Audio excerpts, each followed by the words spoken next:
अस्सलामुअलैकुम, आप देख रहे हैं के न्यूज एचडी में हूं हारिस अली शाह गिलानी। चलते हैं आज की हम खबरों की तरफ। थाईलैंड में हनी ट्रैप के जरिए साहिवाल के 2 नौजवान समेत 3 पाकिस्तानी शहरी अगवा हो गए।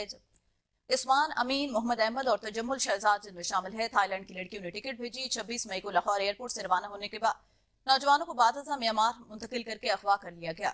हुकूमत से फौरी इकदाम की अपील की गई है। ਮੇਰਾ ਬੇਟਾ ਸੀਗਾ ਜੀ ਮੁਹੰਮਦ ਉਸਮਾਨ ਤੇ ਉਹ ਇੰਡੀਅਨ ਲੜਕੀ ਨਾਲ ਕੋਈ ਰਾਬਤਾ ਹੋਇਆ ਜੀ ਉਹਨਾਂ ਨੇ। ਇੰਡੀਅਨ ਲੜਕੀ ਨੇ ਵੀਜ਼ਾ ਭੇਜਿਆ, ਟਿਕਟ ਭੇਜੀ, ਲਾਹੌਰ ਗਏ ਨੇ ਜੀ ਏਅਰਪੋਰਟ ਤੇ। ਏਅਰਪੋਰਟ ਤੋਂ ਅੱਗੇ ਥਾਈਲੈਂਡ ਪਹੁੰਚੇ 26 ਤਰੀਕ ਨੂੰ। ਉੱਥੋਂ ਗਾਂ ਅੱਗੇ ਰਿਸੀਵ ਕੀਤਾ। ਉਸ ਤੋਂ ਬਾਅਦ ਕੋਈ ਪਤਾ ਨਹੀਂ ਕਿੱਧਰ ਲੈ ਗਏ ਕਿੱਧਰ ਨਹੀਂ ਲੈ ਗਏ। ਉਹ ਸਾਨੂੰ 8 ਦਿਨਾਂ ਬਾਅਦ 10 ਦਿਨਾਂ ਬਾਅਦ ਕੋਈ ਰਾਬਤਾ ਹੁੰਦਾ ਜੀ, ਉਹ ਵੀ ਅੱਧੇ ਘੰਟੇ ਵਾਸਤੇ। ਬੱਚਿਆਂ ਨੂੰ ਮਾਰਦੇ ਕੁੱਟਦੇ ਟੌਰਚਰ ਕਰਦੇ ਆ। 18 ਘੰਟੇ ਕੰਮ ਲੈਂਦੇ ਉਹਨਾਂ ਕੋਲੋਂ।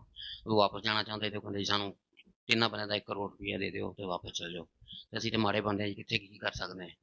ਤੇ मैंने मजदूरी कर रहे हैं, दर्जियों का काम कर रहे हैं जी। मैं एप्लीकेशन दी थी, इस्लामाबाद भी दी थी एप्लीकेशन। एप्लीकेशन नंबर भी है। तो उधर थाईलैंड में भी एम्बेसी में ईमेल की थी, कोई रिस्पॉन्स नहीं मिला। लिहाजा मेहरबानी की जाए।